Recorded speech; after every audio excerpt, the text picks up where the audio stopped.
चूँकि monkey pox Bharat में आ गया है, तो एक सामान्य नागरिक होते हुए हमको क्या-क्या जानकारी मंकी पॉक्स के बारे में होना चाहिए, वो आज की वीडियो में हम बात करेंगे। मंकी पॉक्स क्या है? एक बीमारी है, सामान्य बीमारी है, इन्फेक्शियस डिजीज़ है, जैसे कि कोई वायरल फीवर होता है, उस तरह की बीमारी है जो कि एक जन से दूसरे जन में फैलती है।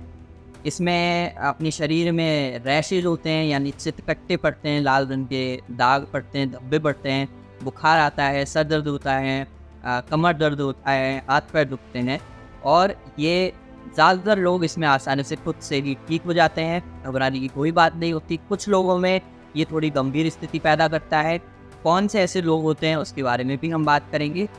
मंकी पॉक्स की कहानी अफ्रीकन कंट्री से शुरू हुई थी 2022 में, जिसमें कि जो आउटब्रेक आया था, ग्लोबल आउटब्रेक आया था, जो कि उसका जो स्ट्रेन था वो क्लैड 2B था। आज के जो और वो तभी से लगातार जारी है। अगस्त 2024 में मंकी पॉक्स के केस बढ़ने लगे और इसके जो कुछ स्ट्रेन्स है, फर्स्ट क्लैड 1B और 1A, ये भी ऑल ओवर कंट्री में अफ्रीका के बाहर पाए जाने लगे। इस वायरस को मंकी पॉक्स ही क्यों बोलते हैं, इसके बारे में अभी तक कोई बहुत ज़्यादा पुख्ता सबूत नहीं है। एक्चुअली इसका जो नाम है वो इस तरीके से रखा जाता है कि इसका सोर्स क्या है ना। एक जूनोटिक डिजीज़ होती है, जानवरों से ये डिजीज़ आई, ये जो वायरस है जानवरों से आया। तो इसमें अभी कोई ख़ास एकदम नहीं पता है कि सोर्स इसका कौन-सा है, लेकिन फिर भी हम एक सस्पेक्टेड तौर पर कह सकते हैं कि कुछ स्क्विरल है, कुछ स्क्विरल मतलब गिलहरियों की प्रजातियाँ और कुछ बंदरों की प्रजातियाँ, उनसे ये वायरस आया है, इसीलिए इसका नाम मंकी पॉक्स। अगर लक्षणों की बात करें तो लक्षणों के रूप में मेरे अंदर रैशेज़ हो सकते हैं, बुखार आएगा, सर दर्द होगा, हाथ-पैर दर्द होंगे, मसल एक होगा, मुझे कमज़ोरी वीकनेस फ़ील होगी और इस तरह के लक्षण आते हैं जनरल एक नॉर्मल वायरल इलनेस। साथ ही साथ में ये भी हो सकता है कि मुझे कोई लक्षण ही ना आए, मैं इन्फेक्टेड रहूँ लेकिन मुझे कोई लक्षण ना आए, ये भी इस तरह के केसेस देखे गए हैं। किन-किन लोगों को इस मंकी पॉक्स वायरस से, एम पॉक्स इन्फेक्शन से हल्का सा सावधान रहने की ज़रूरत है। छोटे बच्चे हैं, प्रेग्नेंट फीमेल्स हैं, महिलाएँ, गर्भवती महिलाएँ और ऐसे लोग जिनको कोई पुरानी बीमारी है जैसे कि डायबिटीज़ हुआ या फिर HIV एड्स से हैं, जो कि अनकंट्रोल्ड, मेडिकेशन पे नहीं है, दवाई छोड़ करके रखी है। इस तरह के लोगों में जिनकी इम्यूनिटी वीक रहती है, उसमें ये जो वायरस अगर एम पॉक्स होता है तो वो हो सकता है ये कॉम्प्लिकेशंस लेकर के आए, जो कि गंभीर हो सकते हैं। बात करते हैं मंकी पॉक्स के ट्रांसमिशन को लेकर के, तो ये जो बीमारी है ये जैसे एक नॉर्मल सामान्य वायरल इलनेस होती है, जो एक दूसरे के क्लोज कॉन्टैक्ट्स, जैसे मेरा दोस्त है वो बीमार है, मैं उसके साथ मिलने चला गया तो कुछ दिन बाद मैं भी बीमार हो गया। इस तरह की जो बीमारियाँ होती हैं, वायरस मतलब वायरस डिजीज़ है तो एक दूसरे से पास जाने से फैलती है, हाथ मिलाने से फैलेगी, गले लगने से फैलेगी, है ना। और जो भी सामान अगर आप साथ में रह रहे हो तो सामान आप यूज़ करते हो, टॉवल यूज़ करते हो, आप अपना रुमाल यूज़ करते हो, इस तरह की चीज़ें जो सामान्य कहूँगा कॉम्ब जो आप शेयर करते हो, है ना। इस तरह की शेयरिंग मटेरियल होता है, इनसे भी फैल सकती है।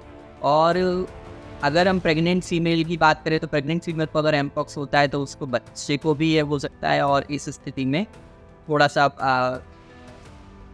सावधानी बरतने की बात है, क्योंकि एम पॉक्स अगर होता है तो बच्चे को खतरा हो सकता है ना।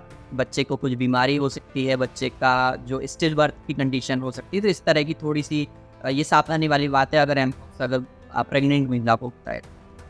अगर हम इलाज की बात करें तो ये जो बीमारी है मंकी पॉक्स, इसमें 2 चीज़ें हैं। एक तो सपोर्टिव ट्रीटमेंट है, जिनको एम पॉक्स हो गया है उनको सपोर्टिव ट्रीटमेंट देना है, जैसे कि जो रैश हो रहे हैं उसमें जो दर्द हो रहा है उसके लिए आप पेन किलर दे सकते हो, बुखार के लिए पैरासिटामोल दे सकते हो, इस तरह का सपोर्टिव ट्रीटमेंट रहेगा। कोई कॉम्प्लिकेशन आ रहा है, कोई और दूसरे इन्फेक्शंस हो रहे हैं तो अदर एंटीबायोटिक्स वगैरह जो भी medication according to the condition of the patient वो डॉक्टर की सलाह से देना है। अगर हम वैक्सीन्स की बात करें तो वैक्सीन्स भी हैं, प्री एक्सपोजर प्रोफाइलैक्सिस भी है कि जैसे बहुत ज़्यादा जिनको रिस्क है, HIV का पेशेंट है और उसको एम पॉक्स का आउटब्रेक फैल रखा है, तो वो वैक्सीन्स प्री एक्सपोजर मतलब बीमारी होने से पहले की वो वैक्सीन खुद को लगवा सकता है। पोस्ट एक्सपोजर प्रोफाइलैक्सिस भी इसका दिया गया है, लेकिन अभी तक कोई भी इफेक्टिव एंटीवायरल थेरेपी इसकी नहीं है कि कोई वायरस को मारने वाली, इस पर्टिकुलर वायरस को मारने वाली कोई दवाई अभी तक आई हो। बहुत सारी इमरजेंसी यूज़ के लिए हैं जिनकी क्लिनिकल ट्रायल्स अभी चल रहे हैं। अगर मंकी पॉक्स हो गया है तो कोई घबराने वाली बात नहीं है, नॉर्मली ये 2 से 4 हफ्ते में जा सकता है, अपने आप चला जाएगा। सिर्फ सपोर्टिव ट्रीटमेंट लेना है, अपने डॉक्टर को दिखाना है, डॉक्टर अपने हिसाब से जो भी बीमारी आपको हो रही हैं उस बेसिस पे आपको दवाइयाँ देगा। इसमें और क्या चीज़ें आप कर सकते हो, तो इसमें जिससे आपके परिवार को, फैमिली को ना हो, तो आपको एक अलग से कमरा लेना है, उसमें आपको अपना सामान रखना है। ऐसा नहीं है कि शेयर्ड आप कॉमन किचन यूज़ कर रहे हो, आपको पता है कि आप मंकी पॉक्स से इन्फेक्टेड हो, फिर भी आप कॉमन किचन यूज़ कर रहे हो, बाकी लोगों को बिगड़ दिया। आप अपने अलग से अपना मेंजल रखना है, पानी पीने का, खाना थोड़ा सा सेपरेट हो जाओ कुछ दिन के लिए। दोस्ती यारी को थोड़ा सा अवॉइड कर सकते हैं, नहीं तो आप दोस्तों को फैला दोगे। तो अपना खुद से प्रिकॉशन रखने, बार बार हाथ धोते रहना है ना।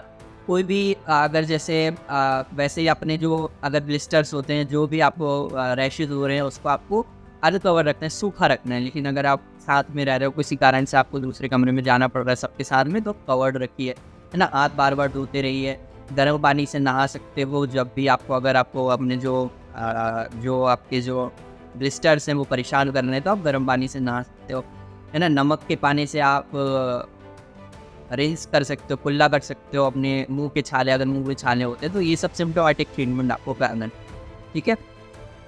पेन रिलीफ के लिए, फीवर रिलीफ के लिए अपने डॉक्टर की सलाह से आपको दवाइयाँ लेनी है।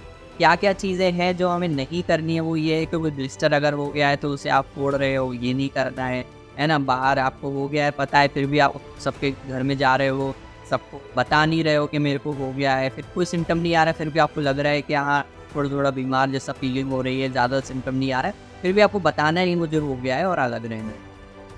एक और चीज़ का हमें ध्यान रखना है, अगर हमारे को मंकी पॉक्स के ब्लिस्टर होते हैं तो उसको शेव नहीं करना है। वो जगह जैसे फेस पर हो गया है या कहीं पर भी, तो वहाँ पे शेव नहीं करना है जब तक कि वो पूरी तरीके से हील ना हो जाए। इस बात का ध्यान में रखना है कि जब तक ब्लिस्टर आपके शरीर में है, जब तक आखिरी ब्लिस्टर सूख नहीं जाता है, सही नहीं हो जाता है, तब तक आप दूसरे को ये बीमारी फैला सकते हो, ठीक है। तो इस बात का ध्यान में रखना है, उसको फोड़ना नहीं है, उसको शेव नहीं करना है। एक और चीज़ है सेक्सुअल एक्टिविटी, अगर आपकी है सेक्सुअली एक्टिव रहते हैं तो उस चीज़ को आपको अवॉइड करना है। आप क्योंकि सेक्सुअल एक्टिविटी, फिजिकल एक्टिविटी से या अपने पार्टनर को फैला सकते हो, माउथ टू माउथ कांटेक्ट हो सकता है या फिर स्किन टू स्किन कांटेक्ट हो सकता है, इससे सामने वाले को भी इन्फेक्टेड हो सकता है। सेक्सुअल एक्टिविटी अगर आप रिकवर हो गए हो तो भी आपको 3 मंथ्स तक आपको कॉन्ट्रासेप्टिव डिवाइसेस या कॉन्डम्स का यूज़ करना है एज अ प्रोटेक्टिव मेजर।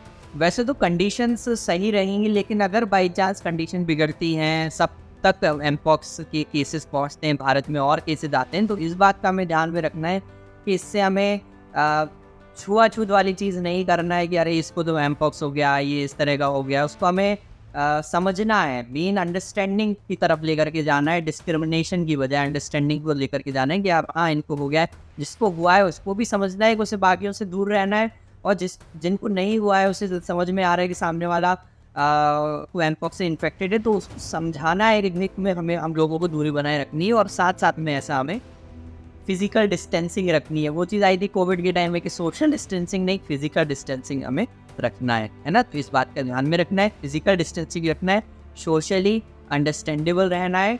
और वैसे तो कोई बात नहीं, घबराने की बात नहीं है, नॉर्मल बुखार की तरह ये चला जाएगा, कोई परेशानी वाली बात नहीं रहेगी।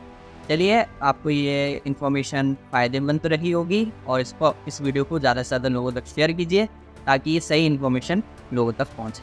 Thank you very much.